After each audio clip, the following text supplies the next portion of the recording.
எனக்கு அருமையானவர்களே, ஆண்டவராய் இயேசு கிறிஸ்துவின் இனிய நாமத்தில் உங்கள் ஒவ்வொருவருக்கும் என்னுடைய அன்பின் வாழ்த்துக்களை தெரிவிப்பதில் மகிழ்ச்சி அடைகிறேன். நீங்கள் மகிழ்ச்சியா இருக்கிறீர்களா? இந்த நாளிலும் உங்கள் தேவனாகிய கர்த்தர் உங்களோடு இருப்பதனால் நீங்கள் எதை கண்டும் பயப்பட வேண்டியதில்லை. உலகத்தில் இருப்பவனை பார்க்கிலும் உன்னிலும் என்னிலும் இருக்கிற தேவன் பெரியவர். ஆம், எனக்கு அருமையானவர்களே, நம்முடைய தேவன் நம்மளோடு இருக்கும்போது நாம் எதை குறித்தும் கலங்க வேண்டியதில்லை. அவர் யெகோவா தேவன், சர்வ வல்லமையுள்ள தேவன். அவர் தாமே எங்களுடைய வாழ்வில் இருப்பது தான் எங்கள் வாழ்வின் வெற்றியாக நாம் பார்க்கிறேன். நான் அடிக்கடி ஒரு வார்த்தை சொல்வேன், தேவன் நம்மை அழைத்திருக்கிறார். அவர் தற்சமயம் நம்மை அழைக்கவில்லை, ஒரு பெரிய உன்னத நோக்கத்தோடு தான் அழைத்தார்.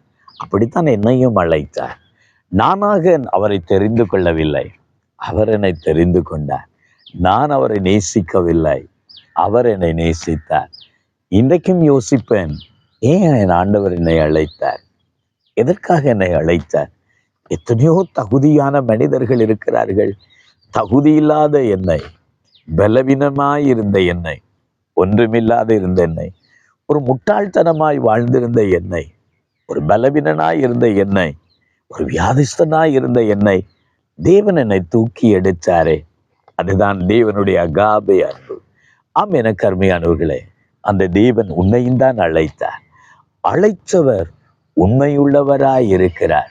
அவர் உன்னை நடத்தி செல்ல வல்லவராய் இருக்கிறார். உன் வலக்கரத்தை பிடித்தவர் அவர். அவர் உன்னை வலுவாமல் நடத்தி செல்ல வல்லவராய் இருக்கிறார். ஆகவே கர்த்தர் உங்களோடு இருக்கும்போது நீங்கள் எதை கண்டும் பயப்பட வேண்டியதில்லை. கர்த்தர் உங்களுக்கு சகாயராயிருக்கிறார், உதவியாளராயிருக்கிறார். அவர் உங்களை கைவிட மாட்டார். ஒரு சங்கீதத்தில் இருந்த ஒரு பகுதியை நான் உங்களுக்கு காண்பிக்க விரும்புகிறேன். 124வது சங்கீதத்தில சங்கீதக்காரர் சொல்லுகிறார், மனுஷன் நமக்கு விரோதமாய் எழும்பின போது கர்த்தர் நமது பக்கத்தில் இருக்கிறார். அதை மாற்றி சொல்லுகிறார், கர்த்தரின் பட்சத்தில் இராமல் போனால், கர்த்தர் தாமே நமது பட்சத்தில் இல்லாட்டால் பக்கத்தில் நமக்கு இராமல் போனால் மனுஷனை விழுங்கியிருப்பான். ஆம், எத்தனை மனுஷர்கள் நமக்கு விரோதமாய் பொறாமை கொள்ளுகிறார்கள், எரிச்சல் அடைகிறார்கள், தூற்றுகிறார்கள், தூசிக்கிறார்கள், குற்றம் சாட்டுகிறார்கள். நான் அவனை கொல்லுவேன், நான் அழிப்பேன், அவனை துரத்துவேன், அவனை கெடுப்பேன் என்று மனுஷர் உங்களை பார்த்து சொல்லலாம். உனக்கு தீமை செய்யலாம், உனக்கு விரோதமா மந்திரங்கள் சூனியங்களை செய்யலாம், உனக்கு எதிரான பல குற்றச்சாட்டுகளை கொண்டு வரலாம். ஆனா ஒன்றை நம்புங்கள், தேவன் நம்மோடு இருக்கிறார். மனுஷனுடைய கோபம் தேவனுடைய நீதியை நிறைவேற்றார். மனுஷர்கள் நினைக்கலாம். அப்படித்தான் ஈசாக்கு என்ற ஒரு மனிதனை அவன் போகிற இடமெல்லாம் துறவு தோண்டினான். அங்கே கர்த்தர் அவனுக்கு நீரூற்றை சுரக்க பண்ணி கொண்டே இருந்தார். எந்த இடத்துல அவன் போனானோ அந்த இடமெல்லாம் தேவன் அவனோடு கூட இருந்தார். அவனின் மேலே பெலிஸ்தியர்கள் எரிச்சல் அடைந்தார்கள், பொறாமை கொண்டார்கள், அவனை துரத்த நினைத்தார்கள். எங்களை விட்டு போ, அவன் என்னென்ன செய்யறானோ அதையெல்லாம் அவங்களும் எடுத்துக்கொண்டாங்க. வாக்குவாதங்கள் நடந்தது.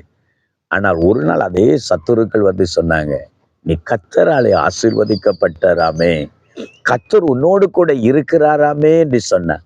கர்த்தர் அவனோடு இருந்ததினாலதான் சத்துருக்கள் அவனை மேற்கொள்ளல. அவனை கர்த்தர் கீழாக்காமல் மேலாக்கினாரே தவிர அவன் கூனி குறுகி போகல. ஆம், எனக்கு அருமையானவர்களே, கர்த்தர் உங்களோடு இருக்கிறார். எது குறித்தும் கவலைப்பட வேண்டாம், கலங்க வேண்டாம்.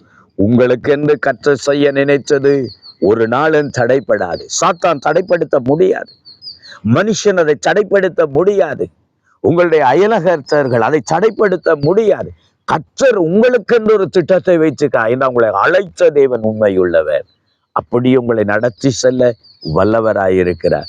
எதை குறித்தும் கலங்கி கவலையோடு நிற்கிறீர்களா? பயந்து கொண்டிருக்கிறீர்களா? மனுஷ எரிச்சல் பொறாமைகள் உங்களை வஞ்சி அழித்து விடும் என்று நினைக்கிறீர்களா? பயப்பட வேணாம், கர்த்தர் உங்களோடு இருக்கிறார். உங்களுக்காக நான் ஜெபிக்கட்டுமா? என்னோடு சேர்ந்து கண்களை மூடுங்கள், ஜெபம் பண்ணுவோம். உங்களை நேசிக்கிற தகப்பனே, உங்களுடைய பிள்ளைகளோடு நீ இருக்கிறீங்கப்பா.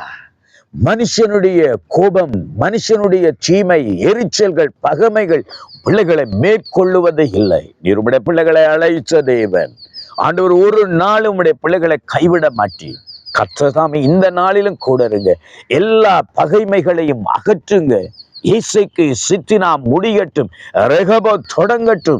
கர்த்தர் உன்னோடு கூட இருக்கிறார். நீ கர்த்தரால் ஆசீர்வதிக்கப்பட்டவராமே என்று சத்துருக்கள் சொல்லத்தக்கதா தேவன் தாமே உம்முடைய பக்கத்தில் இருந்து நடத்துவீராய். இயேசுவின் நாமத்தினால் உம்முடைய பிள்ளைகளை நான் ஆசீர்வதித்து ஜெபிக்கிறேன் நல்ல பிதாவே. ஆமென், ஆமென், ஹல்லேலூயா. கர்த்தர் உங்களோடு இருக்கிறார். எதை குறித்தும் பயப்பட வேணாம். God bless you.